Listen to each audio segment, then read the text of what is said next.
Everybody look at Sharon. Oh, am I the last one? Hi, Sharon. This is Leisha.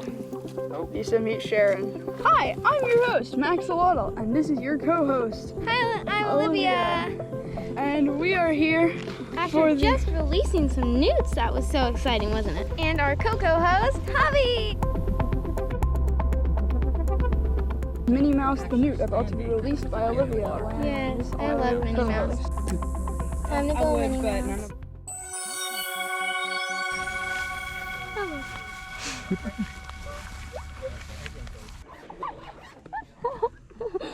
I see you. I see you. We are releasing striped newts in the Munson Sandhills. In the Apalachicola National Forest, just south of Tallahassee. We're out here to help these newts, and they're striped newts. And I think they're orange, which is really cool. Orange newts. They're orange. Whoa. You have to navigate. Come on, Abby. Cold water. An ephemeral wetland is a wetland where the water rises and falls depending on the water table. This area has been completely dry between these two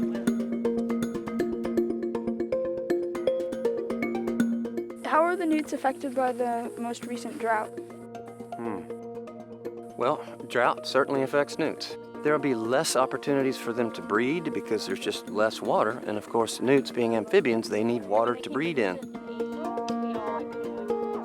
We're gonna go get some photographs and videos of the habitat. If you don't have a diverse aquatic plant assemblage that's carpeting the bottom of given recipient wetland, you're not going to have much success releasing amphibians in there because they're just going to get consumed by predators. They won't have anywhere to hide from predators or deposit their eggs.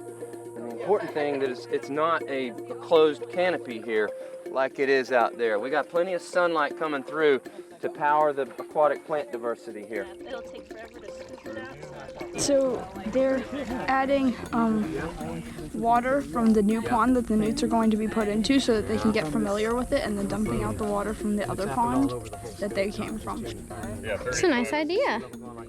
On the zoo end, they are creating water chemistry that is closer to our pond water. So we will send them pond water information over the course of the year, and then as we get closer to release time, they'll start reducing their pH or increasing their temperature, whatever they need to do to make it closer, so that this acclimation process doesn't take 3 days. It can be a lot faster. And just release them in some vegetation, shallow vegetation, and just kind of gently release them. You can take pictures while you're doing it. You can sit in the water and do it. Okay, little one. Welcome to the wild. Bye, little guy. How do I feel? Awesome. And he was so cute, like a little gecko. And now he's out in the wild, and he's gonna be happy.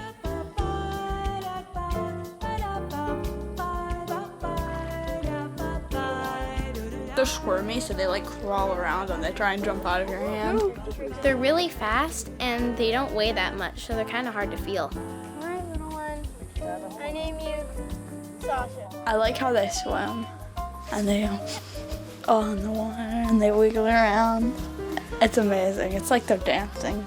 Wow. This guy has like the weird gill thingies. They're red. Why did some have gills and some not? And why does that matter? Well, you know what? The ones that don't have gills are typically a little bit older than the ones that do have gills. The gilled ones are called larvae, and that's like the word for a juvenile, in this case a striped newt. And over time they tend to lose their gills as they grow older and older and they become air breathers. So, that was a fun day with the striped newts. That was amazing. And they were so cute and tiny. Absolutely. Mm-hmm. But it's not over yet. We have found blueberries.